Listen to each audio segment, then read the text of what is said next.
अस्सलाम वालेकुम, मैं हूँ शाहिद हुसैन। अहमद शेर जट साहब मेरे साथ मौजूद हैं। जट साहब आपका बहुत शुक्रिया। जट साहब आपको आज चूंकि आप मसरूफ हैं, थोड़ा सा रूटीन भी आपकी बताया था आपने, चेंज हो गई है जॉब और अपनी वकालत और बेशुमार चीजें। तो आपको जहमत मैंने इसलिए दी है कि एक वीडियो मेरी नजर से गुजरी, आपको पता है कि आपसे मुताल्लिक हो या मुझसे मुताल्लिक हो, खासतौर पर मेहदी काज़मी साहब के मुताल्लिक भी अगर कोई गुफ्तगू हो तो लोग लिंक्स भेज रहे होते हैं, क्लिप्स भेज रहे होते हैं, इस तरह की चीजें हमें भेजी गई, जिसमें एक बार फिर बुशरा शकील साहिबा ने आपके ऊपर जो भरपूर किस्म के इल्जाम आयद किए। अच्छा, जिस जो कॉन्फ्रेंस कॉल का तज़किरा किया गया, उस कॉन्फ्रेंस कॉल के अंदर मैं खुद भी मौजूद था। तो बहुत सारी बातें उस वक़्त भी हुई, ताहिर भाई, या असल में एक बुनियादी कॉज़ जो था वो तो यही था कि बच्ची घर वापस आ जाए, और छोटी-मोटी बातें अगर किसी को किसी वजह से इख्तिलाफ होता है या नज़र आ रहा है, वो नज़र ना आए, बल्कि एक मुतहद तरीके से एहतजाज जो था उसका सिलसिला जारी होना चाहिए। आपने और मैंने हमेशा जितना हो सका ना सिर्फ अदालती फोरम पर, सोशल मीडिया पे भी आपने और हमने भरपूर जद्दोजहद की और लोगों को ना सिर्फ यूनाइट रखा, बल्कि जब तक बच्ची घर वापस नहीं आई, चैन से नहीं बैठे। तो अब दोबारा से ये सिलसिला शुरू हो गया है। क्या वजह है? क्या ऐसी बात हो गई दोबारा से जिसकी वजह से आपको भी अब टारगेट किया जा रहा है? बहुत शुक्रिया शायद भाई आपका। देखिए शायद भाई, कुछ लोगों को एक तो मिसाल है ना कि इज्जत रास नहीं होती। दूसरा, कुछ लोगों को मतलब तकलीफ बहुत पहुंचती है। बहुत सारे इवेंट्स ऐसे हुए हैं जिसमें बहुत सारे लोगों को बहुत ज्यादा तकलीफ है। ये जो खातून जिनका आपने नाम लिया है ना, इन खातून का भी मसला यही है। इनको इज्जत रास नहीं है। मसला इसका या रामे का जो भी हो, इसका या डॉक्टर साहब का जो भी हो, इसका या ताहिर का जो भी हो, इसका या जुनैरा का, एडी मलक का, अली जाफरी का, कुछ भी हो, इसने पहले भी ये हरकत की थी और अब दोबारा एक हरकत की है। मैं पहले ना, जो देखने वाले सुनने वाले हैं लोगों को, वो जाहिल सी औरत है, उसको कोई इतना आइडिया नहीं है, उसका बैकग्राउंड नहीं है कि वो लोगों को बात समझा भी सके। तो मैं लोगों को पहले बात समझा देता हूँ कि वो कहना क्या चाहती है। वो कहना ये चाहती है कि इसकी बेटी, जो इसकी बच्चियां दो हैं, जो बाद में हमें सोशल मीडिया पर पता चला, इसकी बच्चियों के बारे में एडी मलिक ने कुछ वीडियोस बनाई थी, जिनके अंदर एडी मलिक ने कुछ एफआईआर का तस्करा किया था। एडी मलिक क्लेम करता है कि वो एफआईआर जो है वो लोगों के ऊपर झूठी करवाई जाती थी और उनकी मद में पैसे कमाए जाते थे। अब ये एडी मलिक का और इसका एक, आपको याद है कि एडी मलिक ने आपके बारे में भी, मेरे बारे में भी बहुत कुछ वो बोल देता था। वो उसका एक, हम किसी की जुबान तो काटने से रहे। उसके बाद इसने आपसे राब्ता किया था। आपको इसने कहा था कि मेरे पास एक वीडियो सबूत है। उस वीडियो के अंदर 42 मिनट्स की वीडियो है, जिसके अंदर शेर जट जो है, इसको नाम भी नहीं किसी का लेना आता, ये जबरान नासर का नाम नासर जबरान कर देती है, मेरा नाम अहमद शेर की जगह शेर जट बोल देती है, कभी क्या बोल देती है। अच्छा, इसने आपको ये एक, उसको ब्लैकमेलिंग का, कुछ औरतों का ये तरीकेकार होता है, आप लोग समझते हैं किस तरह के होते हैं वो लोग। इसने आपको ये कन्वे किया कि मेरे पास वीडियो रिकॉर्डिंग है जिसके अंदर शेर जट एडी मलिक को डायरेक्शंस दे रहा है और उसको एफआईआर प्रोवाइड कर रहा है मेरी बेटी की, जिसमें ये कह रहा है कि कौन से टाइम पे कौन सी एफआईआर तुमने पढ़नी है और इस तरह से तुमने बुशरा को जलील करना है। अब मैंने, आपको याद होगा कि आपकी फौरन कॉल मुझे आई। आपने मुझे कहा कि यार जट साहब, वो ये कह रही है। और मैंने आपको ये कहा था कि शाहिद भाई, ये एक बड़ा ही फजूल और घटिया काम या घटिया इल्जाम है जो वो लगा रही है। अगर मेरे पास कोई ऐसी डिटेल होती भी तो मैं कतन कभी भी किसी से शेयर ना करता। लेकिन मुझे इससे कबल नहीं पता कि इसके घर में बच्चियां भी हैं। ठीक है, मैंने आपको ये कहा और साथ ही मैंने आपको ये भी कहा कि आप उसको कॉल करें कि तुमने ये जो इतने कॉन्फिडेंस से एक इल्जाम लगाया है, अब तुम इसको साबित करो। तुम एक काम करो, उस वीडियो को प्ले कर दो अपने चैनल पे भी, और वीडियो प्ले करवाओ शाहिद हुसैन के चैनल पे भी। शाहिद सकलैन के चैनल की भी हम गारंटी लेते हैं, वो भी प्ले करेंगे। साकिब बशीर भी प्ले करेंगे। आरपी प्रोडक्शन भी प्ले कर देगा। जो चैनल कहोगी उस चैनल पे वो वीडियो प्ले कर देते हैं। 1 मिनट की बात है, अहमद शेर जट को बेनकाब कर दो।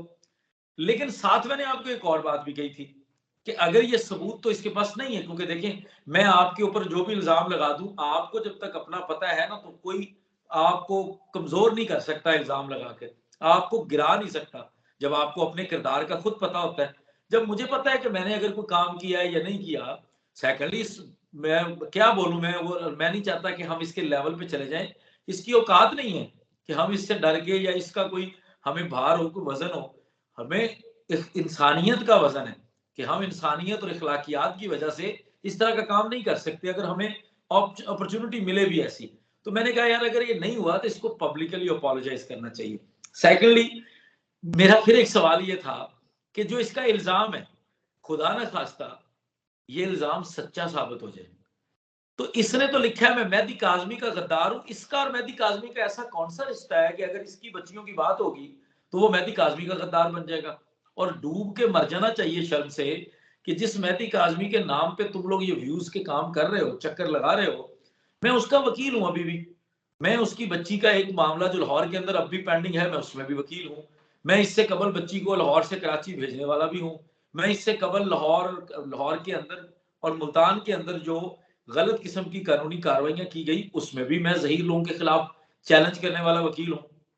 मैं तो उनका वकालतनामे के हिसाब से वकील हूं और मुझे वो लोग हर जगह अपने वकील के तौर पर जिक्र करते हैं। और सबसे जरूरी चीज जो लोगों को भी सुननी चाहिए कि मेरा मेहदी काज़मी क्लाइंट नहीं बना, पहले मैं लीगल टीम का हिस्सा बना जिब्रान नासिर का।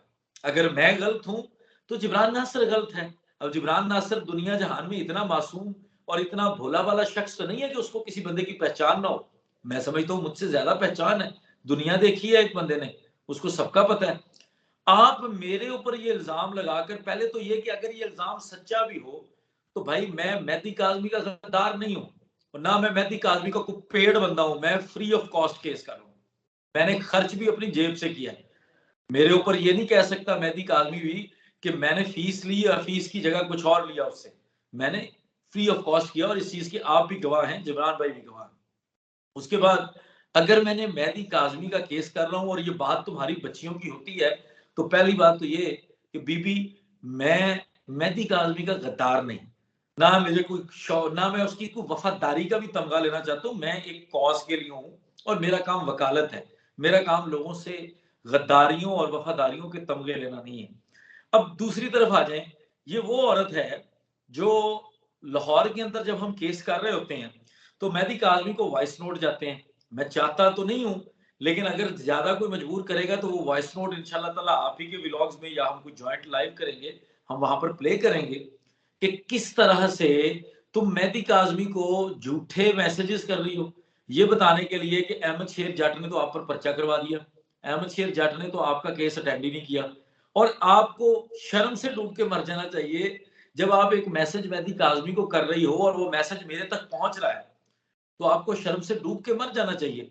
आपको मतलब मैं नहीं चाहता कि मैं पब्लिकली आपके ऊपर थू थू करवाऊं, क्योंकि अगर मैं कुछ फैक्ट सामने रख दूं एज ए लॉयर, देखो मुझे कोई झुटला नहीं सकता। मुझे जिब्रान नासिर की लीगल टीम का हिस्सा होने से कोई बंदा नहीं झुटला सकता।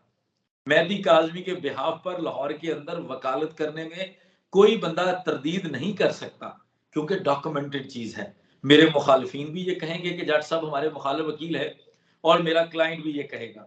तो आपने जिस वकील को, जो जिस बंदे के नाम पे आप खा पी रहे हो, आपने उसके वकील को डिस्प्यूटेड बनाने की जो कोशिश की है, ये 100% इसका मतलब पहला तो ये है कि आप उस बंदे के साथ मुखलस नहीं है।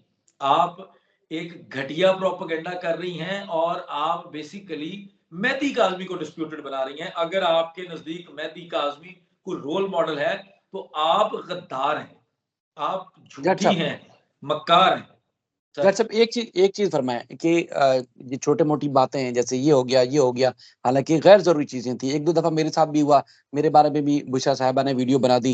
हालांकि एक आदमी मेरे साथ बैठा हुआ, वो मजाक कर रहा है इनसे फोन पे और मैं फोन बैठ के सुन रहा हूँ कि शायद कोर्ट के अंदर है और हम सबको बाहर बिठाया और अंदर बैठ के रिपोर्ट करेगा। इन्होंने कहा मैं अभी देखें वीडियो बनाती हूँ। मैंने फोन पकड़ा, बीबी मैं बाहर ही बैठा हूँ, ये मजाक कर रहे हैं आपसे। और इसके अलावा एक दो दफा और भी हुआ। हालांकि हमेशा जितनी भी खवातीन है जाहिर है काबिल एहतराम है, हमने कभी भी कोशिश नहीं की कि इनको डिग्रेड करें या इनको नीचा दिखा के कोई और चीज करें। अच्छा, ये इस वक्त बुनियादी वजह क्या हो सकती है? यानी कि राब्ता एक तो मुनक़ता हो गया, यानी कि रोज अब बात नहीं हो रही, मेरी भी आपको पता है दो दो दिन आपसे बात नहीं होती है, ज्यादा भी बात नहीं होती। तो इस वक्त क्या वजह है कि दोबारा से जो बातें खत्म हो चुकी थी उनको दोबारा से हाईलाइट किया जा रहा है, फिर पब्लिक किया जा रहा है? ऐसी ना कोई बात का पहले वजूद था ना अब वजूद है, फिर क्या मकसद हो सकता है? मकसद कोई नहीं है शायद भाई, लोग मर चुके हैं। असल में तो अगर आप देखें ना, पहले दिन से तकलीफ क्या है। एक बंदा है अहमद शेर जट नामी, जैसे वो मुझे यहाँ पे लाहौर में कुछ यूट्यूबर्स दोस्त इकट्ठे हुए तो वो मुझे कहते हैं कि जट साहब आप 7वें नंबर पर बैटिंग करने आए थे और आपने जो है ना वो ऐसे लग रहा है कि आप पहले से आए थे और आपने बैट कैरी कर लिया, आपने इस तरह कर लिया। ये अल्लाह ताला का निज़ाम है। अगर आप मुखलिस होकर, आप सिंसेरिटी के साथ, आप ईमानदारी के साथ कोई काम करते हैं, तो अल्लाह ताला आपको उसका अजर देता है। वो अजर आपको ये लोग जिस तरह हमें अप्रिशिएट करते हैं, लोग जिस तरह मैं आपको याद है कि मैंने आपको बताया कि किसी दूसरे शहर खड़े हैं और कोई खड़ा हो गया आपके साथ फोटो बनाने आ जाए, तो जब इस तरह की ये चीजें हैं ना, ये अल्लाह ताला की ब्लेसिंग होती है। अब कुछ लोग जो हैं वो इनसे महरूम हो गए हैं अपनी बेवकूफियों की वजह से।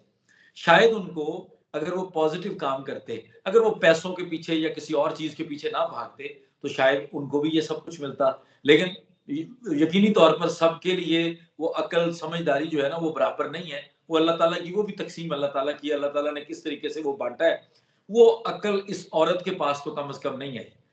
देखें, इसने मैंने कभी किसी को आपको याद है कि मैंने फयाज रामे या डॉक्टर शुजात के लिए भी कभी ऐसा हमने पब्लिकली कोई बात नहीं की, भले हमारे जितने भी इख्तलाफात थे, आपको याद है। और डॉक्टर साहब को भी मैं इस चीज का बाद में क्रेडिट देता हूं कि उन्होंने बाद में ये कहा कि जी हमें जो तहफ़्फ़ुज़ात थे या हमारे आपस में जो मिसअंडरस्टैंडिंग्स थी, हमने उस चीज को खुले दिल से क्लियर कर लिया, अब साफ कर लिया दिल। लेकिन मैं रिपीट इसलिए कर रहा हूं कि अगर इसका और रामे का जो कोलैबोरेशन के अंदर जो चीजें दूसरी साइड पे जाती रही हैं और उसके बाद ये आपस में एक बॉन्ड टूट गया, ठीक है। इसने रामे को सबसे पहले टारगेट किया जब बॉन्ड टूटा। रामे के टारगेट करने के साथ साथ जब रामे ने इसको थोड़ा सा आंखें दिखाई, तो इसने नाम ले दिया कि आपको याद है कि गद्दार वाली वीडियो पे, नहीं जी वो तो मैं शेर जट के बारे में बात कर रही थी। तो इस तरह की जो हरकतें हैं ना, अब चूंकि दोबारा लोग भूल गए थे कि इस नाम का कोई शख्स भी है, जो हरकतें पीछे हो चुकी थी। 15 दफा तो आपने गद्दार गद्दार का नाम लेके 8-10 हजार, 15,000, 20,000 व्यूज ले लिए। अब बार बार तो लोग नहीं उस स्टोरी को सुनेंगे। तो अब एक टाइम था कि दोबारा मार्केट के अंदर रिवाइव करना है, दोबारा अपनी प्रेजेंस देने के चक्कर में उसने वो ब्लंडर कर दिया जो उसको अंदाजा भी नहीं है। मैं, अगर ये पब्लिकली हम शुरू हो जाएं, इस केस के साथ जुड़े हुए लोगों को बेनकाब करने के लिए हमारा ओवरसीज तबका और बहुत सारे लोग ही काफी हैं, बड़ी जल्दी सारी चीजें खुलनी शुरू हो जाएंगी। बेशुमार चीजें हैं। आपको पता है कि मतलब मेहदी काजमी लोग, उनको भी पता है, काजमी सब सारी चीजें जानते हैं, उन तक भी बहुत सारी चीजें पहुंचती हैं। क्यों उनकी तरफ से डिसोन किया गया, इस तरह के लोगों को क्यों डिसोन किया गया? अब ना उनको एक महसूस हुआ कि यार अब ये टाइम है, अब जरूरत है, अब दोबारा से मार्केट में आया जाए। अब मार्केट में ऑलरेडी डॉक्टर साहब और फयाज रामे तो एक साइड पे खड़े हैं और उनका और ताहिर साहब का कोई क्लैश चल रहा है। हमारा जाती कोई मुकदमा नहीं है, दो पार्टीज का आपस में इशू है। अगर वो लोग हमें चाहें तो हम उसके ऊपर बात कर सकते हैं, अदरवाइज हम अगर किसी को सपोर्ट नहीं कर सकते तो हम किसी को अपोज भी नहीं करते। लेकिन इसने कहा कि कुछ नया होना चाहिए। फयाज रामे के ऊपर इल्जाम लगाना तो काफी नहीं है सिर्फ, अगर फयाज रामे पर इल्जाम लगाऊंगी वो तो मैं पहले भी कह चुकी हूँ। तो फिर उसने सोचा कि अब ये मुनासिब टाइम है। हालांकि आपको याद है, आप उस कॉल में थे, उस कॉल में हमने इसको ये कहा था कि यार तुम एक बेवकूफ औरत हो, तुम्हें कोई बंदा कहता है तो तुम उसके पीछे लग जाती हो।